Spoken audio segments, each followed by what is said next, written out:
A paz do Senhor a todos. Bem-vindos a mais uma videoaula produzida pelo Departamento da Escola Bíblica Dominical da Igreja Evangélica Assembleia de Deus em Londrina. Neste segundo trimestre do ano de 2022, estamos estudando sobre os valores do Reino de Deus, a relevância do Sermão do Monte para a Igreja de Cristo. Hoje comentaremos a lição de número 6, cujo título é Expressando Palavras Honestas. O texto áureo nos diz assim: seja, porém, o vosso falar sim, sim, não, não, porque o que passa disso é de procedência maligna. Mateus capítulo 5, versículo 37. A verdade prática nos diz: fazer um juramento ou uma promessa é algo muito sério. Por isso, o cristão deve cuidar para não prometer ou votar aquilo que não vai ter condições de cumprir. O texto bíblico está em Mateus capítulo 5, a partir do versículo 33 até o 37.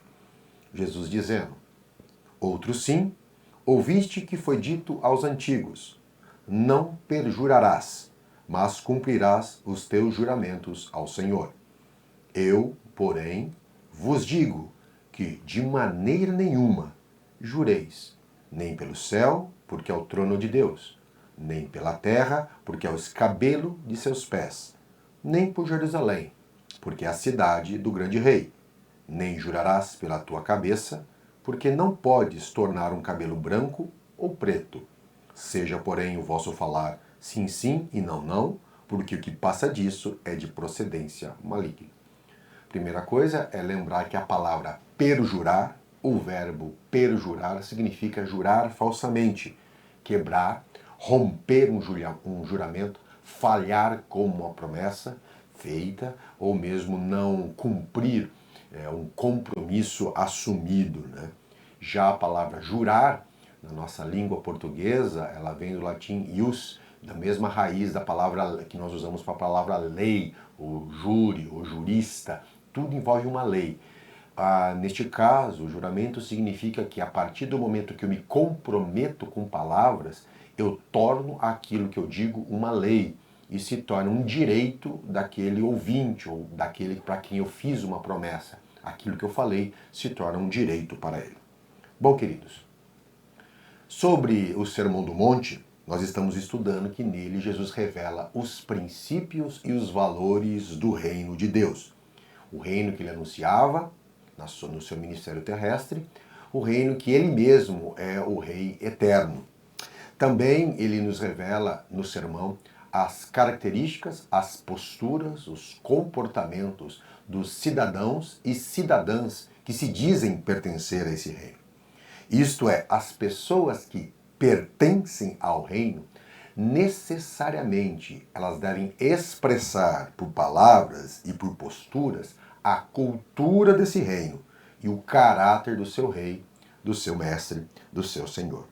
Por isso, Jesus mesmo afirma, neste próprio Sermão da Montanha, mais na parte final, no capítulo 7, versículo 21, dizendo que nem todo o que me diz Senhor, Senhor, entrará no reino dos céus. Ou seja, não é apenas algo da boca para fora. E ele continua dizendo, mas aquele que faz a vontade de meu Pai que está nos céus.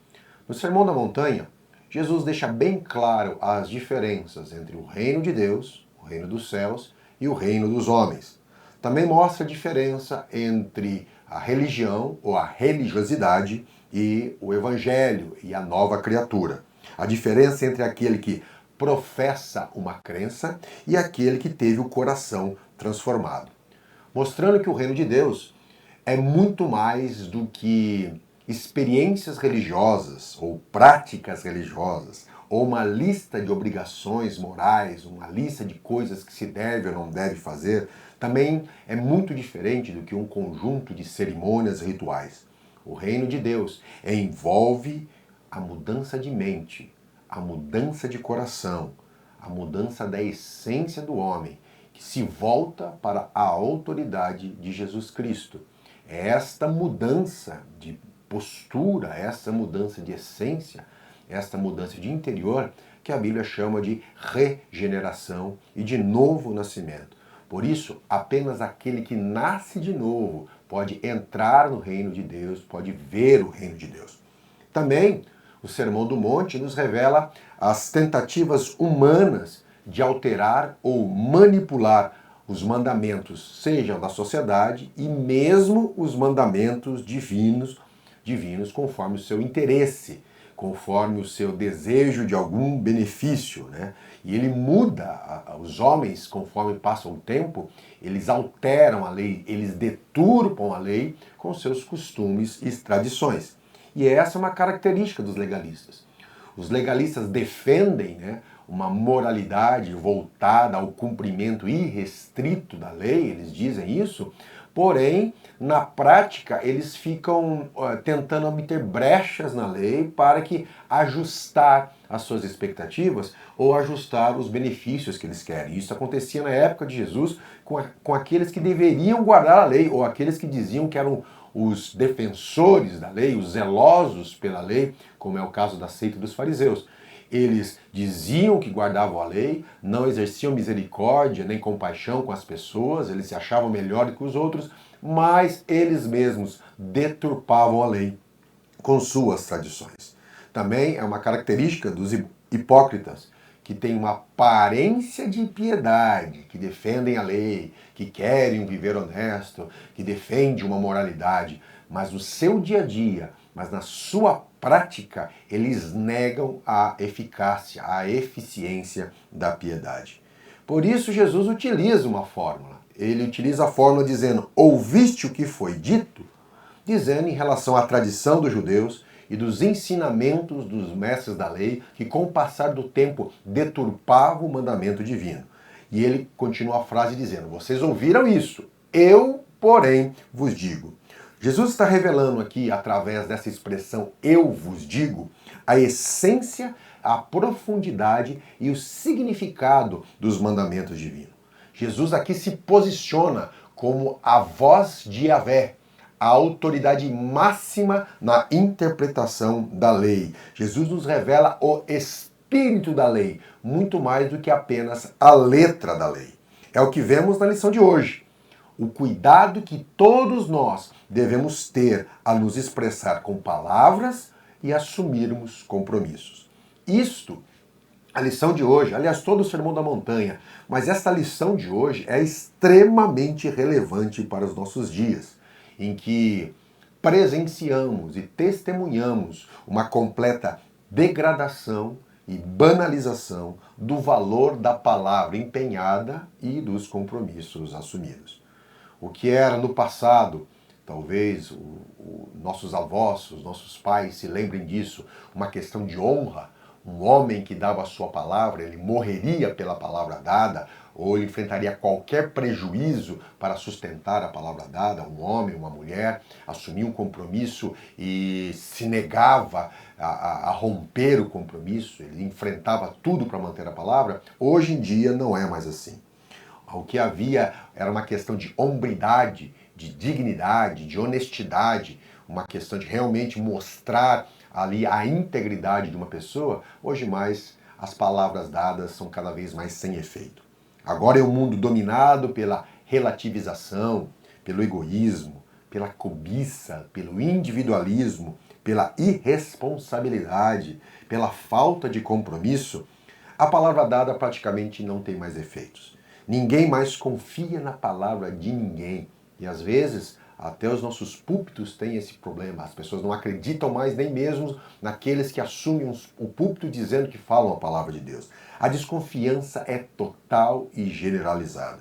Principalmente agora com as redes sociais, em que muitas informações falsas e falsas expressões da verdade, ou meias verdades, ou verdades omitidas são colocadas a todo o público, ninguém mais acredita em ninguém. Vide a pandemia. A pandemia, cada pessoa falava algo diferente, pessoas que se diziam especialistas em certas áreas, cada um com posições contrárias à do outro, e cada um dizendo que tinha verdade, e cada um se enganando, e cada um se desmentindo, levando a população, em geral, à total desconfiança. E diante disso, diante dessa desvalorização da palavra empenhada, Cada vez se faz necessária a criação de mecanismos para garantir o cumprimento do que foi dito ou prometido. Se, num passado, você assumia um compromisso e com a sua palavra você ali se tornava vinculado àquilo e fazia questão de honrar, hoje não. Hoje nós precisamos de contratos assinados com cláusulas de multa e punição por causa de descumprimentos. Nós precisamos de assinaturas, precisamos de reconhecimentos de firmas. Veja bem, não basta assinar, eu ainda tenho que reconhecer a firma, e na reconhecimento da firma, da assinatura, ainda tem a questão da reconhecimento por semelhança ou reconhecimento por verdadeiro. É toda uma padronização tentando evitar que a pessoa não cumpra com a sua palavra. Nós temos ameaças de processos judiciais, tudo para evitar as conhecidas expressões. Não fui eu, não posso, não preciso, não quero cumprir, não sei de nada, não vou pagar, não vou cumprir, não vou obedecer à lei. Falei, mas as coisas mudaram. Falei, mas surgiram novas situações. Falei, mas foi na emoção e eu tenho o direito de mudar. Falei, mas fui coagido, pressionado. Falei, mas as coisas agora são diferentes. Falei sem pensar, eu não pensei no que tinha dito e agora eu me recuso a cumprir. Então nós vamos criando mecanismos, né? Agora não basta mais assinatura, nós já temos a expressão digital, nós temos reconhecimento facial, tudo isso para tentar inibir o descumprimento, a irresponsabilidade de um compromisso assumido, porque a palavra dada já não mais tem valor nenhum. Porém, jamais deve ser assim no reino de Deus. A igreja jamais deve sucumbir a esse tipo de comportamento. Isso é inaceitável entre os cidadãos do reino de Deus. Palavra dada para o crente é palavra mantida. Promessa feita para o crente é promessa cumprida ou a cumprir sob qualquer pena, mesmo se houver prejuízos ou sofrimentos. Isto porque o nosso Deus, o nosso Rei, o nosso Senhor, o nosso Salvador é um Deus zeloso por sua palavra. Ele não é homem para que minta, nem filho do homem para que se arrependa, para que volte atrás na promessa feita. E exige que seus filhos também tenham total zelo pelo que sai dos seus lábios. É o famoso versículo da Torá, e também Pedro repete: sede vós santos, como o vosso Pai dos céus é santo. Você é livre para falar ou para se calar, mas você se torna responsável por tudo o que sai da sua boca. Como diz um famoso provérbio chinês, há 3 coisas que não voltam atrás: a flecha lançada, a oportunidade perdida e a palavra pronunciada. Por isso, Jesus nos adverte no sermão que devemos ter muito cuidado e muita responsabilidade pelo que sai de nossos lábios. O ponto 1 da lição, ele traz o tópico: não devemos jurar nem pelos céus, nem pela terra. A lei mosaica apresenta a lei do juramento.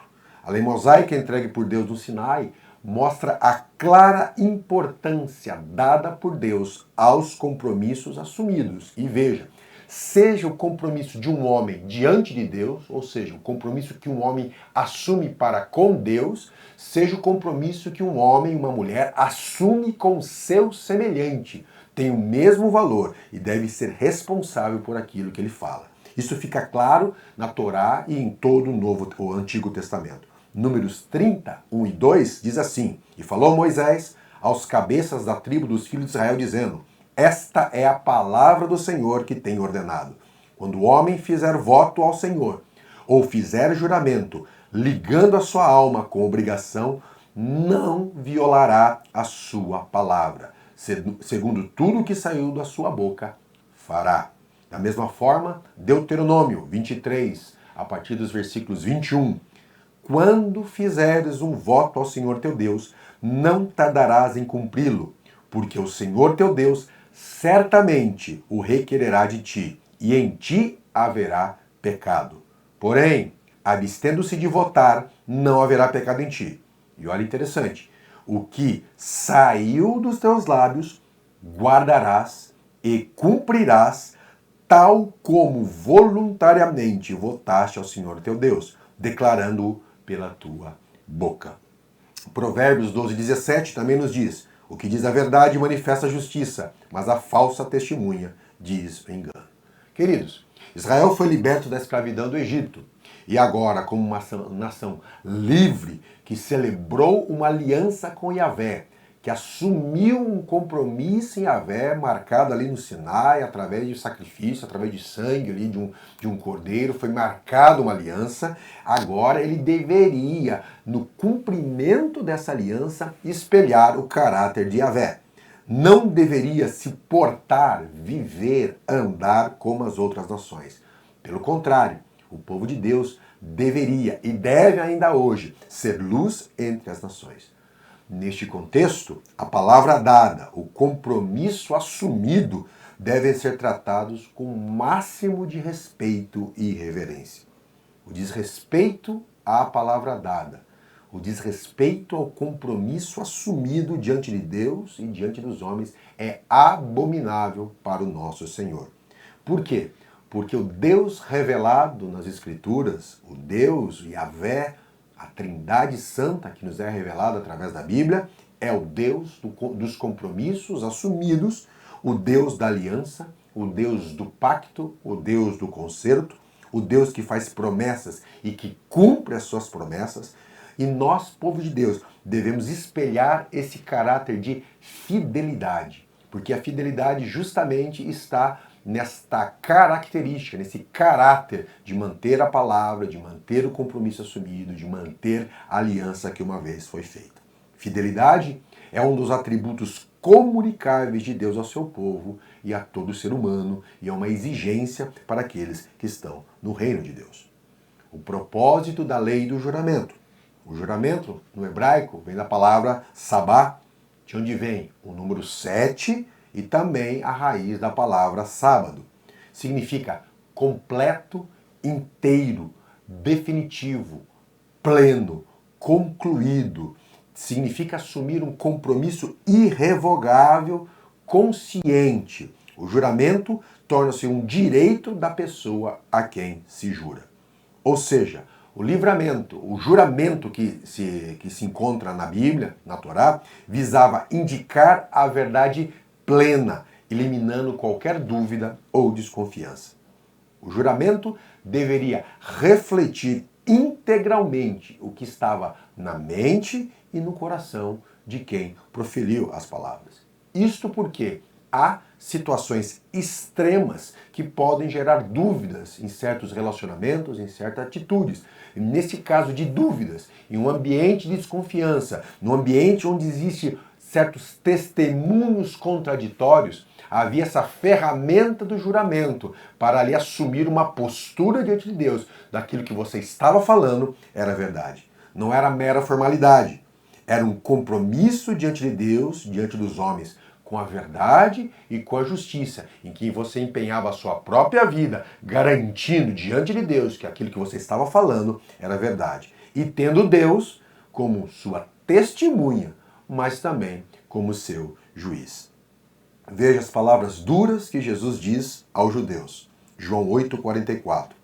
Vós tendes por pai o diabo, palavra forte, e quereis satisfazer os desejos do vosso pai.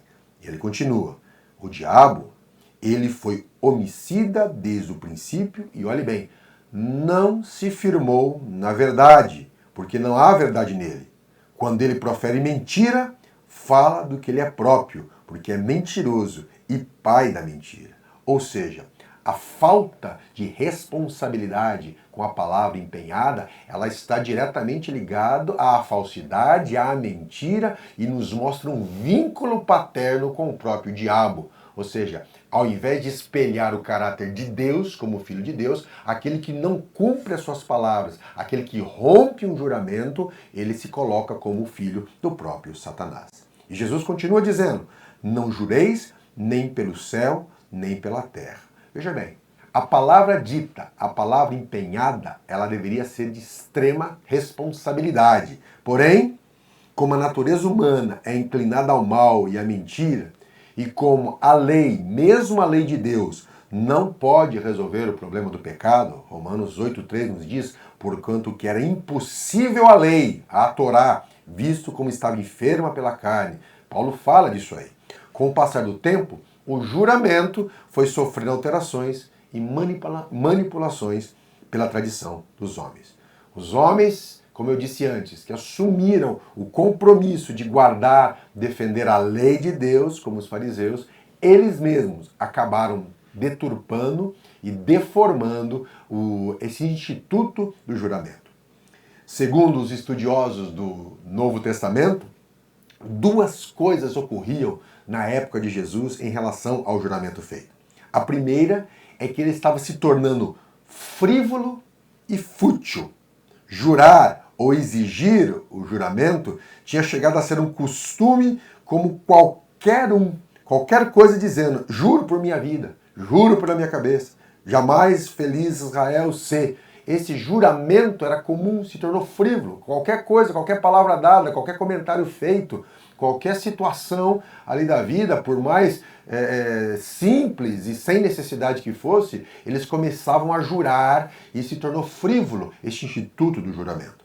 O segundo ponto que foi deturpando o juramento é o juramento evasivo.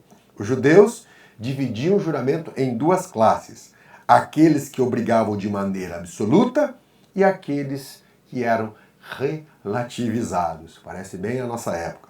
Quando um juramento, olha que interessante que a tradição dos homens faz, quando um juramento que continha o nome de Deus, se um juramento contivesse o nome de Deus, aquele que fez o juramento era obrigado a cumprir, era um juramento absoluto. Porém, se num juramento não se citava o nome de Deus, não criava uma obrigação absoluta. O resultado era que se alguém jurava pelo nome de Deus, podia esperar que ele estava dizendo uma verdade, ou que ia cumprir a sua promessa.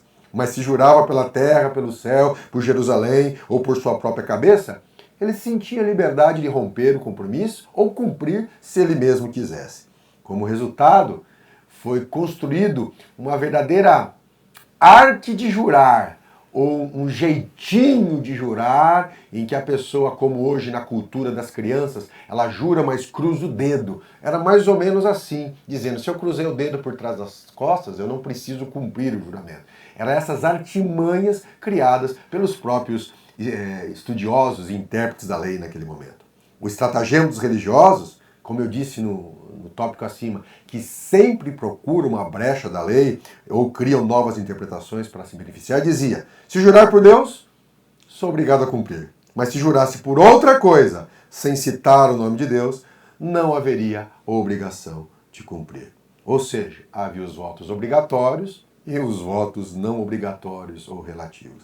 Jesus, diante desse fato, cresceu nessa cultura, vendo e presenciando isso de homens que deveriam ser exemplo para o povo, Jesus destrói os argumentos. Uma das coisas mais estranhas e interessantes do Sermão da Montanha é a quantidade que Jesus faz lembrar os seus ouvintes de coisas que eles já sabiam, mas na prática distorciam. Ele disse, os antigos, ou a tradição diz, não perjurarás, mas cumprirás os teus mandamentos ao Senhor. Ou seja, os juramentos que, segundo a tradição diziam, colocavam o nome de Deus como palavra empenhada. Na interpretação deles, apenas os juramentos onde o nome de Deus é citado. Aí Jesus fala, eu, porém, vos digo, vocês não devem jurar, nem pelo céu, porque o céu é o trono de Deus, nem pela terra, porque a terra é o banquinho onde ele apoia os seus pés, nem por Jerusalém, porque Jerusalém é a cidade do grande rei. Nem jurarás pela tua cabeça, porque não podes tornar um cabelo branco ou preto. Jesus está dizendo, juramento é juramento. Em qualquer juramento, Deus estará como testemunha e juiz contra você. Independente da intenção que alguém pudesse ter de tornar Deus em parte de seus negócios, era e é absolutamente impossível deixar Deus fora dos nossos negócios. Deus estará presente e será testemunha em todas as nossas transações, negociações e em todos os nossos diálogos. O céu é o trono de Deus, a terra é a banqueta para os seus pés, Jerusalém é a cidade de Deus, nossas próprias cabeças em realidade não nos pertencem, porque nós não temos aí condições de tornar um fio branco ou preto. mesmo hoje com esse procedimento de pintura, de tingimento de cabelos, é apenas uma artificialidade, porque de forma natural, de forma real, nós só estamos encobrindo uma realidade e nós não temos poder de reverter o tempo ou a velhice. Não há nada neste mundo que não seja de Deus ou esteja fora do seu conhecimento e da sua autoridade. Portanto, mencione-se ou não o nome de Deus, ele estará presente de qualquer maneira quando um compromisso for assumido, quando uma promessa for feita ou quando uma palavra for empenhada. Então Jesus dá uma solução. Não jure. Jesus faz uma exortação. Não faça juramentos, porque por mais impensado que seja, Deus será testemunha contra você. Porque você não tem o controle sobre a sua vida, sobre o dia de amanhã, e nem mesmo, como eu já disse, sobre a cor dos seus cabelos. Porém, o que Jesus está dizendo não se trata de uma proibição absoluta para o juramento. A essência da mensagem é que o verdadeiro cristão, o verdadeiro cidadão do reino de Deus, deve ter uma postura tal que não necessite invocar juramentos para comprovar que o que ele está dizendo é verdade ou para dar segurança a alguém de que ele vai manter o compromisso assumido. Porque toda palavra emitida tem Deus por testemunha. Como Jesus exorta em Mateus 12, 36 e 37. Mas eu vos digo que de toda palavra ociosa que os homens disserem, hão de dar conta no dia do juízo. Porque por tuas palavras serás justificado, e por tuas palavras serás condenado. Então, Jesus está dizendo, deve bastar para um cidadão do reino, para uma cidadã do reino, para um homem que teme a Deus, para uma mulher que teme a Deus, para um discípulo de Cristo, deve bastar dizer sim, sim e não, não. Como o comentarista da revista nos diz, um cristão verdadeiro, um cidadão do reino que tem o coração transformado pelo Evangelho, não precisa invocar qualquer elemento para afirmar que o que está dizendo, saindo da sua boca, é verdade. Posto que a essência da verdade está no íntimo do seu coração, no qual não há mentira, engodo, engano. Essa é a essência de quem está regenerado. Como diz Provérbios 8:7, a minha boca proferirá a verdade e os meus lábios abominam a impiedade. Essa deve ser uma postura, uma real postura do cidadão do reino, de uma cidadã do reino. Ou seja, as nossas palavras devem ser sim e não, como está no tópico 2 da lição. Esse deve ser o nosso falar. Nós devemos, como cidadãos do reino, conhecendo o caráter, a seriedade, a fidelidade de nosso rei e de nosso mestre, devemos ter total escrúpulo com as palavras que proferimos. Salomão diz, a morte e a vida estão no poder da língua, e aquele que a ama comerá do seu fruto. Este é um tema muito precioso no Novo Testamento, principalmente na carta de Tiago. Tiago fala muito sobre isso. Tiago 1, capítulo 1, versículos 18 e 19, diz, segundo a sua vontade, ele, Deus, nos gerou pela palavra da verdade, para que fôssemos como primícias das suas criaturas. Portanto, meus amados irmãos, todo homem seja pronto para ouvir, tardio para falar, tardio para se irar. Ele continua dizendo no capítulo 2, 12, assim falai e assim procedei, como devendo ser julgados pela lei da liberdade. Ou seja, eu sou livre para aquilo que eu falo, mas a partir do momento que eu falo, eu me vinculo à palavra proferida. Tiago 3,2, ele continua dizendo, porque todos tropeçamos em muitas coisas. Se alguém não tropeça em palavra, esse tal é perfeito e poderoso para refrear todo o corpo. Tiago 3, 8 e 9. Mas nenhum homem pode domar a língua. É um mal que não se pode refrear, está cheia de peçonha mortal. Com ela bendizemos a Deus e com ela amaldiçoamos os homens feitos à imagem de Deus. Mas ele continua dizendo no versículo 10, da mesma boca pode proceder bênção e maldição. Meus irmãos, não convém que isso se faça. Ou seja, devemos ser diferentes. Devemos aprender a refrear a nossa língua e ter cuidado com as palavras que proferimos. Paulo também adverte, Não saia da vossa boca nenhuma palavra torpe, mas só aquela que for boa para promover a edificação, para que dê graça aos que ouvem. Efésios 4, 29. E dentro da contextualização desses versículos, a palavra dada também se refere. Postagem nos grupos sociais, comentários na internet, mensagens de e-mail, compartilhamento de informações, vídeos ou qualquer outra notícia. Se compartilha fake news, se compartilha informações sem confirmar a veracidade. Isto é de procedência maligna. Nós estamos em pecado e não é a postura de um filho de Deus, um filho do reino do amor de Deus. Eu me torno responsável por isso, diante de Deus e diante dos homens. E terei que prestar conta de tudo que faço.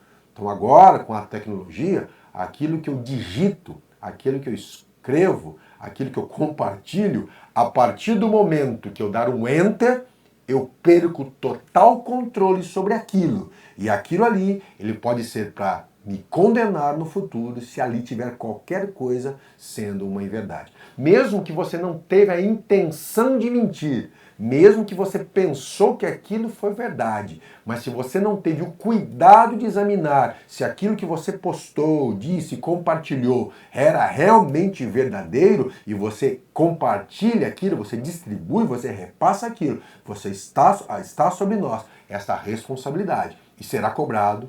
Deus cobrará de nós aquilo que fazemos e aquilo que falamos. Portanto, muito cuidado. O autor da revista nos traz um exemplo do apóstolo Paulo.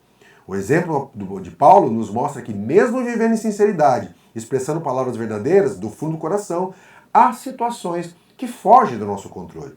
Paulo fez planos para visitar a igreja de Corinto. Por várias situações, as coisas saíram do seu controle. E todos estamos sujeitos a isso. Por causa disso, olha que interessante, Paulo, sendo honesto, sendo um verdadeiro pregador do evangelho, um homem que entregou a vida a Cristo, ele também encontrou situações que fugiram do seu controle. E os seus opositores estavam tentando usar isso contra ele, colocando em desconfiança diante da igreja de Corinto, diante dos irmãos de Corinto, a seriedade do apóstolo por sua ausência. Paulo falou, vou visitá-los, o tempo passa, problemas acontecem. E Paulo precisa adiar a visita e eles estavam usando esse aparente atraso de Paulo como uma alegada falta de seriedade do apóstolo.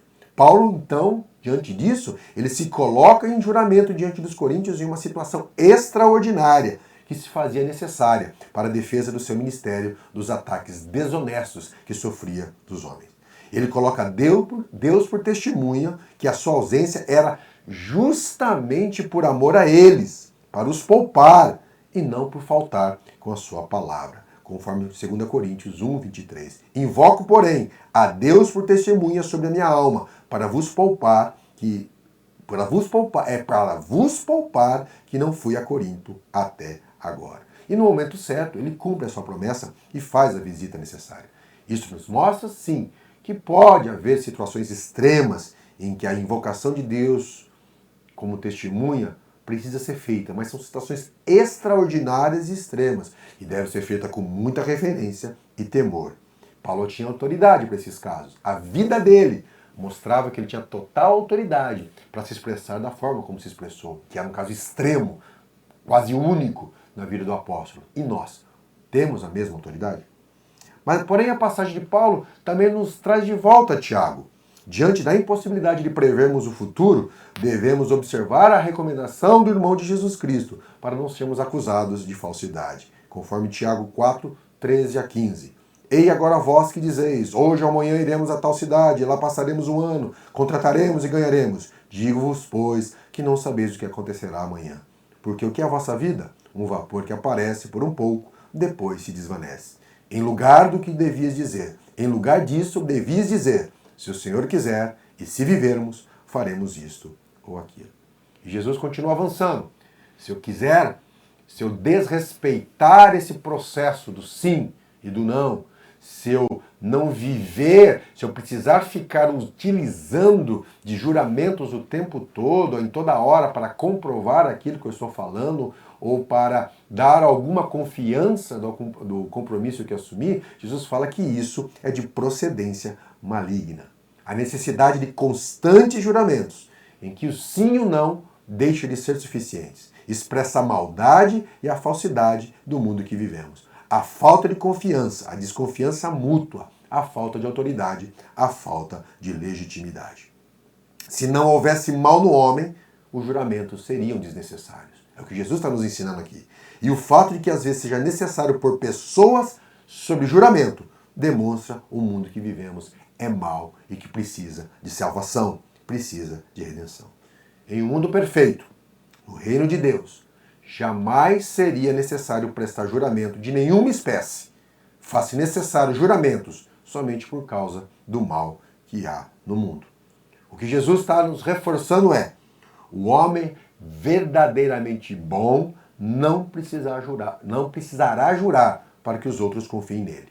A veracidade das suas palavras, a firmeza das suas intenções não necessitam de garantia.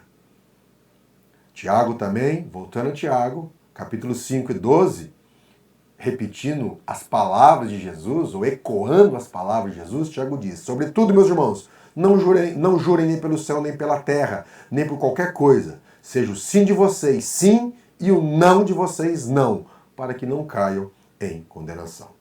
Por último, a lição, o tópico 3 da lição, nos fala da honestidade com palavras. A palavra honestidade no hebraico, yashar, significa reto, que não tem um caminho tortuoso. Isso nos diz no sentido ético. A sua procedência ética é reta, é pura. É a virtude de quem é correto, sincero e verdadeiro, como Jó e como o próprio Cornélio recebem testemunha disso.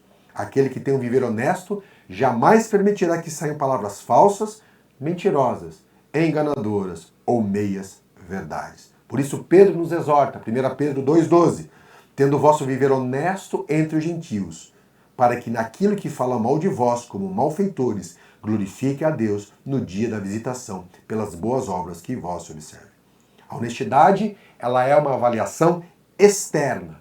Não somos nós que nos declaramos honestos, são as pessoas, crentes ou não, próximas de nós ou não, que convivem conosco, que podem testemunhar ou afirmar se vivemos ou não em honestidade.